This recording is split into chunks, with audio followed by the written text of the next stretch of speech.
बिंदु Tiwari, associate professor, SD government college Beawar. आज हम पढ़ेंगे Vivekananda, BA honours part third, paper 10th, unit first.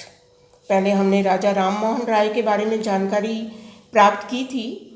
आज हम पढ़ेंगे विवेकानंद। देखिए, विवेकानंद का जन्म 12 जनवरी 1863 में कलकत्ता में एक कायस्थ परिवार में हुआ था। इनकी प्रारंभिक शिक्षा कलकत्ता के हिंदू कॉलेज में हुई। इन्होंने वहाँ से बीए किया। जब ये कॉलेज में पढ़ते थे तभी इन्होंने जॉन स्टुअर्ट मिल को पढ़ा, ह्यूम को पढ़ा, हर्बर्ट स्पेंसर को पढ़ा और उनके विचारों का इनके ऊपर गहरा प्रभाव पड़ा। ये शुरू से ही आध्यात्मवादी थे, आत्मा के बारे में सोचते थे, व्यक्ति का क्या उद्देश्य है इसके बारे में ये विचार करते थे। इन्हीं विचारों को लेकर 1851 में ये सर्वप्रथम दक्षिणेश्वर गए और वहाँ पर ये रामकृष्ण परमहंस से मिले। रामकृष्ण परमहंस से इन्होंने पहला प्रश्न यही किया कि क्या आपने भगवान को देखा है? रामकृष्ण परमहंस ने बहुत ही सहजता से हंसते हुए कहा कि मैं भगवान को उसी तरह देख रहा हूँ जैसे मैं तुमको देखता हूँ। विवेकानंद को उस समय उनके जो बात थी वो बहुत ही अजीब लगी। उन्हें लगा ये कैसे संभव है कि कोई व्यक्ति भगवान के साक्षात दर्शन कर सकता है। वो घर चले गए, किंतु यही सब सोचते रहे, मनन करते रहे कि क्या ऐसा संभव है कि कोई व्यक्ति भगवान के साक्षात दर्शन कर सकता है। उनकी यही पिपासा जो थी उन्हें फिर दक्षिणेश्वर की तरफ ले गई और उन्होंने रामकृष्ण परमहंस के वो मठ में गए और उनके पास बैठ गए। जब दोबारा वो गए तो उनको एक अजीब से अनुभूति हुई। उन्होंने देखा कि चारों तरफ की जो दीवारें हैं वो घूम रही हैं और वो एक अनंत की तरफ जाते हुए आकाश में विलीन हो रही है। जैसे उन्हें ऐसे लगा कि वो किसी सर्वसत्ता में विलीन हो रही है। उन्हें बड़ा आश्चर्य हुआ और उन्हें लगा कि यहाँ पर ही उन्हें आत्मिक शांति मिल सकती है। वो परमहंस के रामकृष्ण परमहंस के शिष्य बन गए। रामकृष्ण ने उन्हें वेदांत की शिक्षा दी। उनके विचारों का उन पर गहरा प्रभाव पड़ा।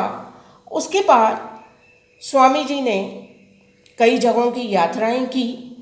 विवेकानंद जो थे वो आधुनिक भारतीय चिंतन में एक ख्याति प्राप्त नाम है, जिसने 20वीं सदी के भारतीय क्रांतिकारियों में अपने जोशीले भाषणों से जान फूंक दी थी।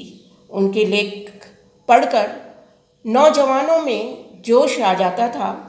स्वामी जी ने सबसे पहले नवयुवकों को ही आह्वानित किया और उन्हें कहा कि समाज से दरिद्रता को मिटाइए, छुआछूत को मिटाइए, स्त्रियों को सम्मान दिलाइए। वो पहले व्यक्ति थे जो धार्मिक नेता थे।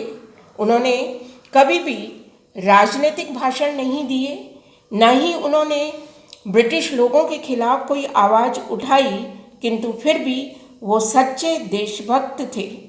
राजनीति में वेदांत और हिंदू धर्म की व्याख्या करके उन्होंने देश के नवयुवकों में एक नवीन जान फूंक दी थी।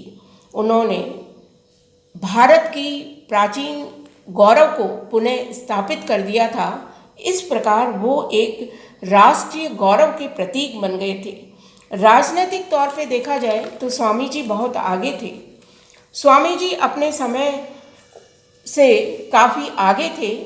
उन्होंने जनसाधारण को जो महत्व दिया, उनके शोषण के खिलाफ जो आवाज़ उठाई, भारत की पुरानी संस्कृति और धर्म में गर्व अनुभव किया, साथ साथ देशवासियों को ये बताया कि पश्चिम के ज्ञान और तकनीक का राष्ट्रीय उत्थान में हमें पूरा फ़ायदा लेना है। हमें पश्चिम में जो ज्ञान है, तकनीक है, वहाँ पर जो शिक्षा है, उसको हमें खुद को प्राप्त करनी है। हमारे यहाँ भी उसी तरह की शिक्षा और ज्ञान और तकनीक को लाना है, किंतु हमें दास वृत्ति को छोड़ना है। हम जो अंग्रेज़ों के दास बन गए, इस वृत्ति को हमें छोड़ देना है। स्त्रियों और पिछड़े वर्ग को हमें ऊपर उठाना है उसमें हमें महत्वपूर्ण योगदान देना है, क्योंकि समाज का जब विकास होगा तभी देश का विकास होगा, और समाज का विकास तब तक नहीं हो सकता है जब उसमें अशिक्षा है, जाति पाति है, स्त्रियों को तरह तरह की यातनाएं दी जाती है या उनमें उनसे भेदभाव किया जाता है। तो उन्होंने कहा जब ये सब चीज़ें दूर होगी तभी समाज का विकास होगा। राजनीति से बाहर रहते हुए भी उन्होंने राजनीति को प्रभावित किया था। विवेकानंद के दार्शनिक विचार, अब हम देखते हैं कि विवेकानंद के दार्शनिक विचार क्या थे। देखिए, स्वामी जी ये मानते थे कि मनुष्य ईश्वर की सर्वश्रेष्ठ कृति है। देखिए, मानव ही एक भगवान की ऐसी संरचना है जो सोच सकता है, जिसमें संवेदनाएं हैं और वो बहुत कुछ कर सकता है। तो उन्होंने कहा कि इस ईश्वर की सर्वश्रेष्ठ कृति को अपनी आत्मा का विकास करना चाहिए, क्योंकि हम ये मानते हैं कि हिंदू धर्म के अनुसार कि आत्मा पवित्र होती है और वो कभी भी कोई बुरा कार्य नहीं करती। तो उनका ये मानना था कि प्रत्येक व्यक्ति को अपनी आत्मा का विकास करना चाहिए, क्योंकि व्यक्ति जब आत्मा का विकास करेगा तो स्वतः ही उसका विकास होगा और हर व्यक्ति, समाज के हर व्यक्ति की आत्मा अच्छी होगी, वो विकसित होगी, तो निश्चित रूप से वो समाज भी बहुत अधिक विकसित होगा और ऐसा ही समाज उन्नति कर सकता है। क्योंकि जिनकी आत्माएं विकसित होंगी वो नैतिक रूप से अत्यधिक विकसित होंगे। तो जब समाज का नैतिक आदर्श बहुत उच्च होगा तो निश्चित रूप से वो समाज भी बहुत उन्नत होगा और वो राष्ट्र भी बहुत उन्नत होगा। तो उनका ये मानना था कि प्रत्येक व्यक्ति जो है उसको अपनी आत्मा का विकास करना चाहिए। आत्मबोध, स्वामी जी के द्वारा मानना था कि आत्मबोध ही सामाजिक और राजनीतिक दर्शन की कुंजी है। उन्होंने बहुत सरल शब्दों में ये बात कही कि ईश्वर के दर्शन सत्य और साधुता में होते हैं। अगर आप सच बोल रहे हैं, नैतिक कर्म कर रहे हैं, तो निश्चित रूप से आप ईश्वर के दर्शन प्रतिदिन कर रहे हैं।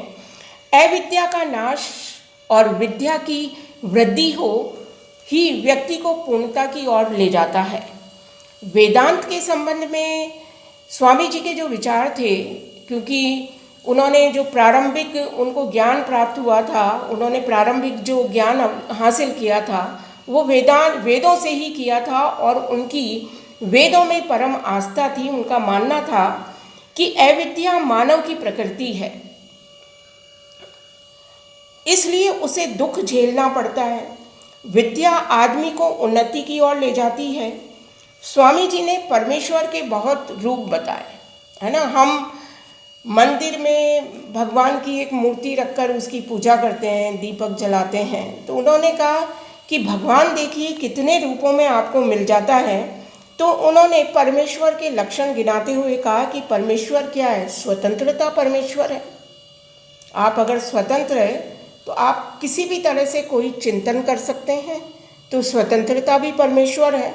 अगर आप पराधीन हैं तो आपके ऊपर कई तरह के बंधन हैं, तो स्वतंत्रता परमेश्वर है, परिपूर्णता परमेश्वर है, उत्तमता परमेश्वर है।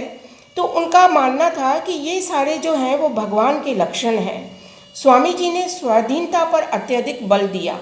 विद्या का उद्देश्य स्वाधीनता है और परमेश्वर स्वाधीनता की प्रतिमूर्ति है।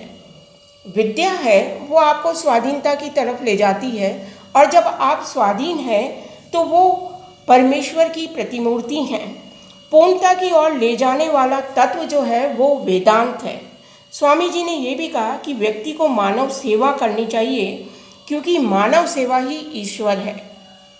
जो विवेकानंद थे वो मानव सेवा में अत्यधिक जोर देते थे। दरिद्र नारायण की सेवा पर उन्होंने विशेष जोर दिया। स्वामी जी का मानना है कि कर्म योग ही विद्या है। कर्म योग के भी दो मार्ग हैं कि आप अहम का परित्याग करें और मानव सेवा करें। कर्म योग एक ऐसा मार्ग है जिस पर छोटे बड़े सब चल सकते हैं। कर्मयोगी सदा अपने कार्य में लगे रहते हैं। स्वामी जी ने इस जगत को वास्तविक माना है। उनका मानना है कि ये जगत जो है वो वास्तविक है, ऐसा नहीं है कोई भ्रम है। ये जगत वास्तविक है